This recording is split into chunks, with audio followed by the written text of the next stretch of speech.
right now PBS is our main distribution. It's going to happen. It's going to be presented, and we're excited about that. The whole country's going to have an opportunity to watch this show, starting probably in April. It should be going out system-wide. That's nice. That's a nice feather in your cap to have a film be carried by PBS stations across the country. Yeah, our whole purpose for doing this was clearly to not let this be forgotten, and to have it be shown in such a wide area is, that's goal has been accomplished as far as I'm concerned. And we really made a conscious decision to hold back on some of the really hardcore graphic violence and death, because we wanted this to be something that could be shown to younger people in high schools, and we didn't want the senses to shut down from the shock, because it's obviously those images, that film, it's all out there.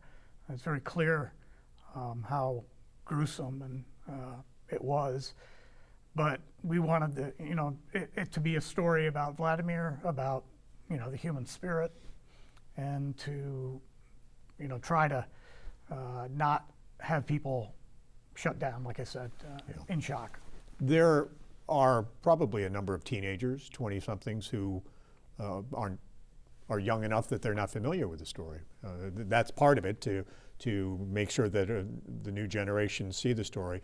But also, there are concerns that we're in a world where this could happen again, and to make sure that people don't forget, and to let this be not a warning, but let the people know that that history does repeat itself, and that we must always keep an eye toward that. Yeah, that one of the themes that one of the speakers at the at the 75th commemoration spoke about was Auschwitz didn't fall from the sky. It didn't just happen overnight, where this mass extermination of genocide was happening. It was a slow steps that started in the 20s when Hitler took over, and ramped up and escalated into this unbelievable amount of death and murder. But it does start with small steps. So when those steps start, and you hear those footsteps, you see that type of thing on the horizon, don't underestimate how the depths of man's inhumanity. Just this past weekend, there was a situation at the synagogue, and so it's happening. The persecution is still, the hatred is still there, And when you can put a story and watch a story about a person who's alive and with us still, that's going to go away too, the people that actually experienced it. Vladimir's 97 now. I mean, it's important that this gets shown to schools and that kids understand what happened. We actually got a small grant to do some teaching modules with this program. So it's being broken down into smaller teaching modules that teachers will be able to use for their classes. So again, all part of just getting the message out. At this point, we're still looking for funding. We have a a service that's going to provide this program to all of the PBS stations in the country. It's called American Public Television, Mm-hmm. and they've agreed to present this in about a month.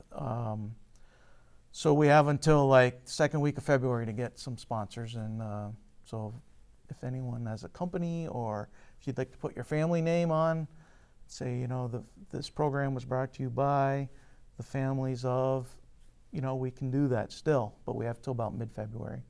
But, at this point, we've put in, I can't even tell you how many hours on this, but if you asked me to do it again, I would do it in a heartbeat. And it got delayed because of the pandemic. Yeah, and that didn't help our fundraising efforts either. Foundations all, buckled down on spending. I don't think there was as much money out there to be given towards this. It's just harder to make contacts and make connections, and so yeah, we had some challenges there. And the pandemic became part of the story because it happened when we were there. Basically, by February everything was shut down, and you know, we took a lot of that time to write and start doing the editing and finding the archive material and things like that. But still took us close to a year to get it finished. So, you know, I don't know. It's the biggest challenge of all. This whole documentary has been finding funding. That's usually the case.